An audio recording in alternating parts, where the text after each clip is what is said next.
Hi everyone, welcome to my channel. My name is Vench and I'm a science teacher in the United States of America.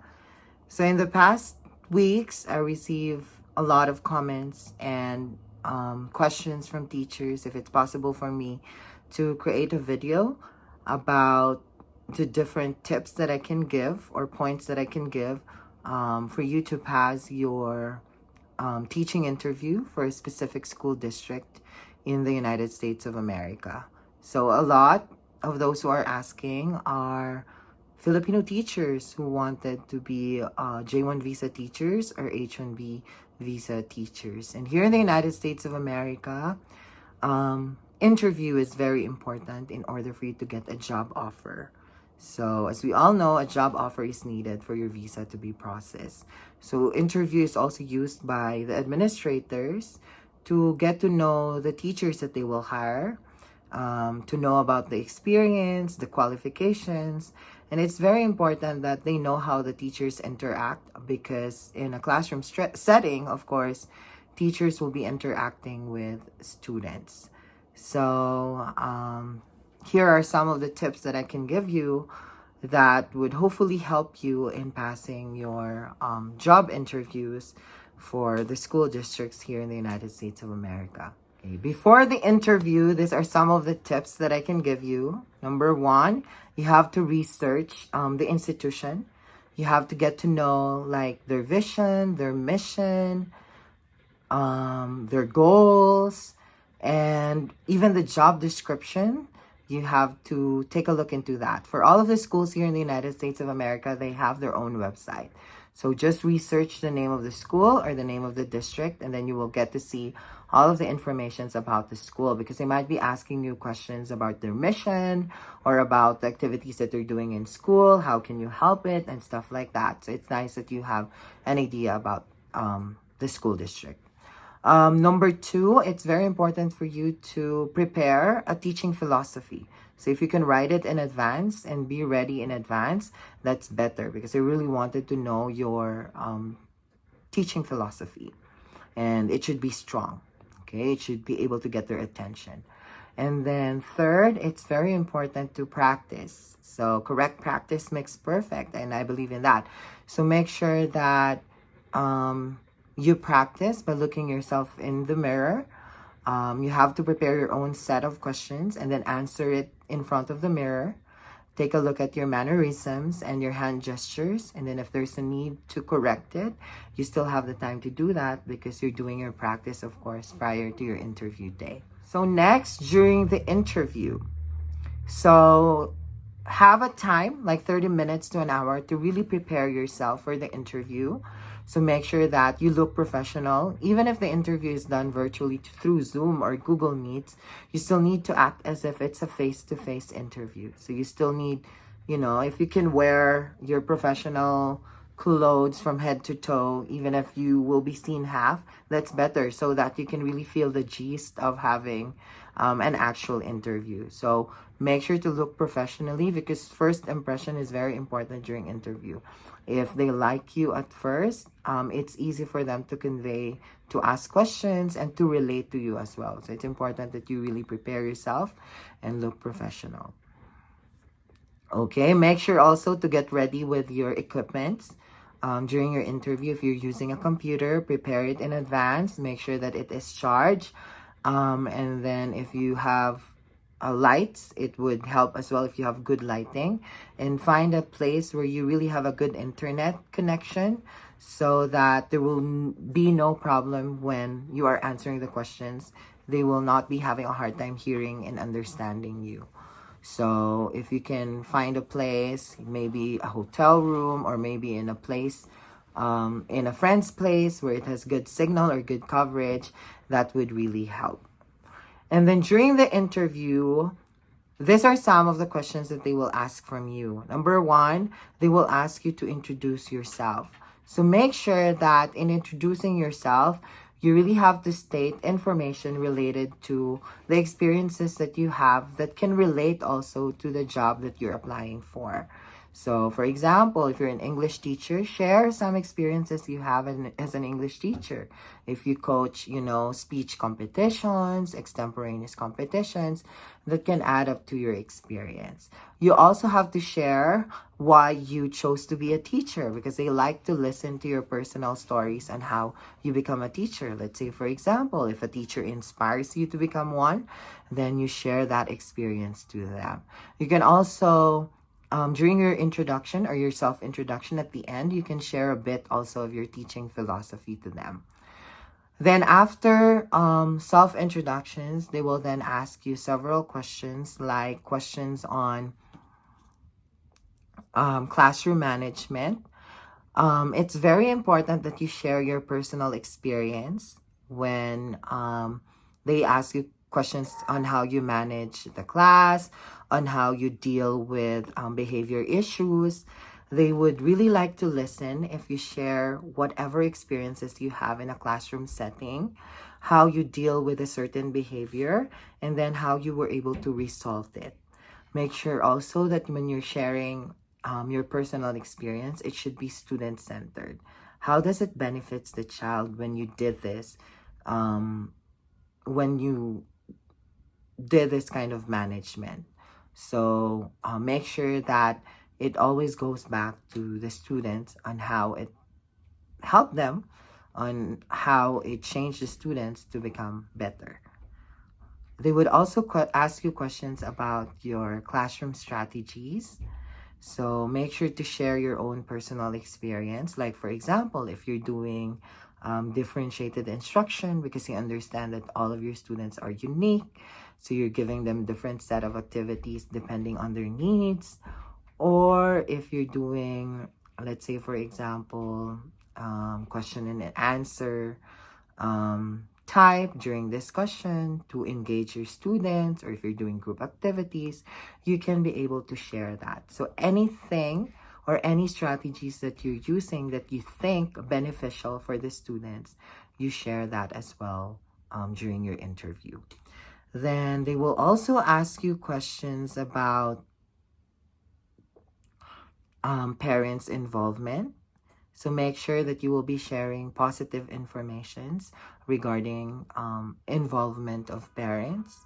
You will share also on how it helps in educating the child. So if you have your own personal experience dealing with parents and how your work as a team helped in educating the child, that is better. That's a good point also. Then they will also ask you questions about professional development. When we say professional development, that's trainings. So they will ask you questions about, what are the trainings you have been to. So you share all of your trainings, your seminars, your professional developments. You share it, and then if they will ask you about your willingness to learn and to grow also through other professional development, then you should say yes. Of course, you're willing to grow professionally. You are willing to learn. You are willing also to collaborate with your co-teachers. You are willing to collaborate with your administrators. You're willing to be coached. That's a nice point, because they're really looking for teachers who have a growth mindset and who are willing to unlearn and relearn. They would also ask you questions about use of technology. So this is an opportunity for you to actually share your experience during the pandemic, wherein you have used different kinds of methods and technology in order for you to still teach your students in an effective manner. So if you are proficient in using computer, you have to share that. What are the tools that you use? If you're using Microsoft Word, Microsoft PowerPoint, if you are creating your own videos to to educate your students and to make them engage. If you're doing virtual classes, if you're using simulations and different tools in computer, you have to share that as well. You have also to take note that In today's world, computer is really important, especially that there are times wherein you will be doing virtual classes. Um, Sometimes for most of the schools in the United States of America, they're also doing hybrid classes. So some are in school face to face, while others are at home doing online classes or virtual classes. So if you have your own strategies on how you do virtual classes or in how you use technology to educate your kids, that is one important thing that you need to remember during the interview. And then they would also ask you questions about lesson planning, how you do your lesson plans, what are the parts of lesson plans, how can the lesson plan help in teaching. So you should be able to share your own experience and how lesson planning also helped you. And at the same time, they will ask you questions about how you assess your students' performance. So you have to share different examples or variety of examples, like through test or assessment, through question and answer, through data analysis. So you have to share all of those things to the interviewer. They will also ask you questions specific to your subject areas. So if you are a math teacher, for example, they might ask you questions what math lesson you think is hard and how you make it simple for the students to understand. So you have to get ready with that. If you are a SPED teacher, they will ask you questions specific sometimes to students' disabilities, students' special needs. They will also ask you questions about IEP, how you write IEP, and what are the things that you need to remember when writing IEPs. So they're very specific into that at times. If you are an English teacher, they will ask you questions on how you can help in improving reading, on how the students will improve their reading. So make sure for this one, share your personal stories and personal experiences on how you help a child reads, on how you help the child develop their reading abilities as well, because math and reading are two important things that they will be asking you during your interviews. And then it's very important to give plenty of examples when answering questions, but make sure that those examples really relates to you and you experience it firsthand so that it would sound very natural. And if it sounds natural, of course, they would listen to you. They would really listen to you. And then make sure to look at the interviewer's eye to eye. So even if you're doing it virtually, think that you're talking to them face to face. And of course, very important also, politely smile and remain positive all throughout the interviews.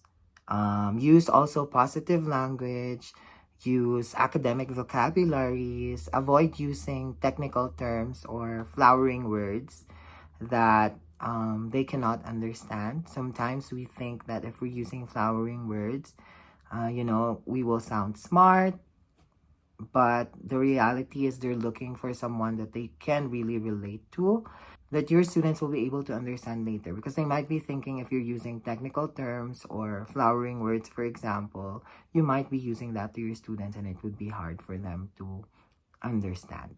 So I guess that's it for now.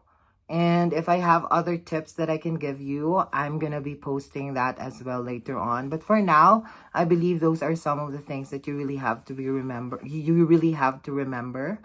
And always when answering question, make sure that it's coming from your heart and it's really true to you, because the interviewers will really feel it. And if it's personal to you, they will really listen and you will really get their attention. So again, interview is very important because this is an opportunity for the administrators to get to know you, and if they like you, of course they will hire you. So good luck and do your best. And one important tip before I end this video, of course, is to pray and ask the guidance from our Creator, because of course, he will be the one to help you, especially in overcoming nervousness during the interview.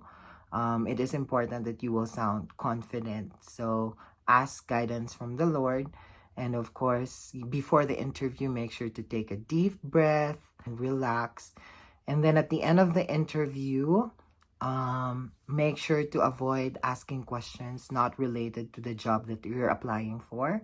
So if you're applying for a teaching position, do not ask if, they will hire you as a principal or be opening a higher post later on where you can apply. So just focus on the teaching part.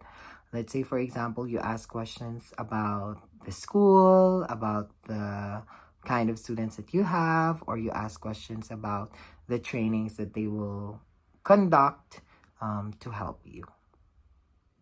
So I guess that's it for today. Thank you so much for watching, and I hope you learned something from this video. Have a great day.